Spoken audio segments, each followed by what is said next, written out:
মোকালামা করে শোনাবো। আমি মুক্ত, যাবতীয় উপাসনা আরাধনা সমুদায় প্রশংসা সেই বিশ্ব নির্ণয়ের প্রতি নিবেদী হোক, যিনি মহিয়ান গরিয়ান ও সর্বশক্তিমান, অনন্ত অসীম দয়ালু কৃপাবান, সমস্ত পৃথিবী যার করে গুণগান। ভক্তি ও ভালোবাসার সহিত করি তার প্রশংসা, সকলে বলি আলহামদুলিল্লাহ।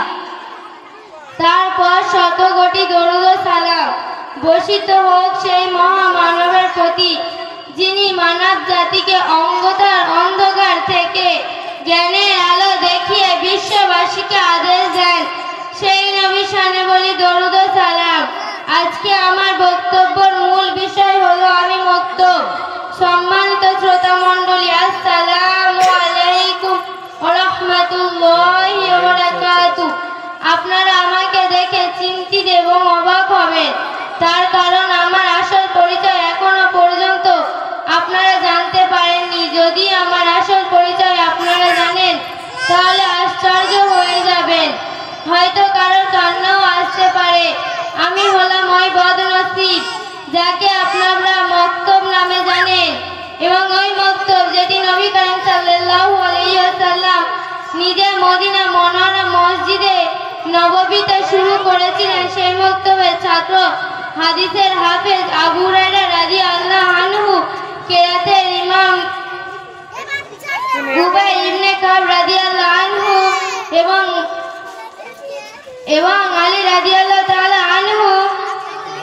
ওই মক্তব যার তালিম এবং তরবিয়াতের দ্বারাই কঠিন থেকে কঠিনতম দিন নরম হয়েছে। ওই মক্তবের দ্বারাই মানুষ হেদায়েত প্রাপ্ত হয়েছে, সৎ চরিত্র থেকে উত্তম চরিত্র শিখেছে, প্রকৃতিক পক্ষে মানুষ হয়ে মানুষকে সম্মান দিতে শিখেছে এবং জীবনের সত্য রূপ খুঁজে পেয়েছে, সকলের সাথে সৎ ব্যবহার করা শিখেছে। শ্রোতা মণ্ডলী, কিন্তু আজ আমি হতাশ। আমার চোখ থেকে অবিরাম অশ্রু বয়ে যাচ্ছে, আমার বুকে কান্না হিচকি এসে আটকে যাচ্ছে। আমার অন্তরে ব্যথা শোনার জন্য কারোর কাছে সময় নেই। যাকে হাতছানি দিয়ে ডাকি সে মুখ ফিরিয়ে চলে যায়। আমার কি এটাই অন্যায় যে আমি মুক্ত? বিগত দিনে যেখানে সকাল থেকে সন্ধ্যা পর্যন্ত আল্লাহর পবিত্র কোরআন এবং রাসূল সাল্লাল্লাহু আলাইহি ওয়াসাল্লামের হাদিস পড়া হতো, মাসলা মাসাইলের চর্চা হতো, রাসূল সাল্লাল্লাহু আলাইহি ওয়াসাল্লামের সিরাত নিয়ে আলোচনা হতো, কিন্তু আজ আমি একা। আমার মধ্যে অন্ধকার ছেয়ে গেছে, আমার কোলে আলো জ্বালানোর মতো কেউ নেই। কে জ্বালাবে আলো? কে জ্বালাবে ইসলামের প্রদীপ? আজকে মায়েরা আমার থেকে বাচ্চাদেরকে ছিনিয়ে নিয়েছে, আমার সাথে সম্পর্ক বিচ্ছেদ করে দিয়েছে, তাদেরকে এমন এক শিক্ষার দিকে আগিয়ে দিয়েছে যেখানে দিন তো দূরের কথা, দিনকে শেষ করার আমাদের বাচ্চাদের দিন থেকে ইমাম শেষ করার চক্রান্ত শেখানো হচ্ছে। প্রিয় শ্রোতা মণ্ডলী, আপনারা একটু চিন্তা করে দেখুন তো, আপনাদের বাচ্চাদের উপর আপনারা অত্যাচার করছেন না তো? নিজের হাতে কলিজার টুকরোকে জাহান্নামের আগুনের দিকে ঠেলে দিচ্ছেন না তো? ইসলাম ধর্মের পিতা মাতার উপর তাদের বাচ্চাদের দ্বীনি শিক্ষা দেওয়া অপরিহার্য। তাই আমি আপনাদের কাছে আবেদন জানাচ্ছি যে আপনার অমূল্য রতন ভবিষ্যতের আলোকে আমার কোলে দিন, আমি তাদের জীবনকে ধন্য করে দেব। নবী সাল্লাল্লাহু আলাইহি ওয়াসাল্লামের মধুর চরিত্র এবং তার বাণী শেখাবো, তাদের আখিরাতের রাস্তা সহজ করে দেব, জান্নাতের পথের প্রতীক করে দেব। শ্রোতাগণ, আমি সেই চিরদিঘি মুক্ত।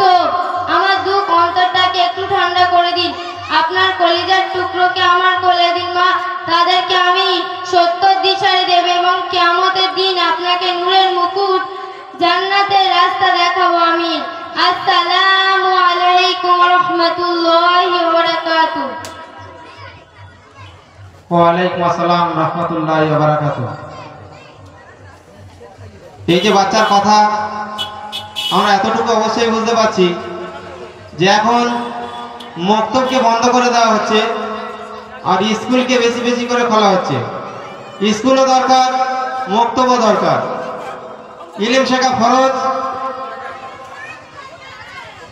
ইলম শেখা ফরজ, আর বাংলা ইংরাজি এগুলো হলো আমাদের চলার ক্ষেত্রে শেখা জরুরি, কিন্তু আমরা মক্তবকে আর প্রয়োজন মনে করি না।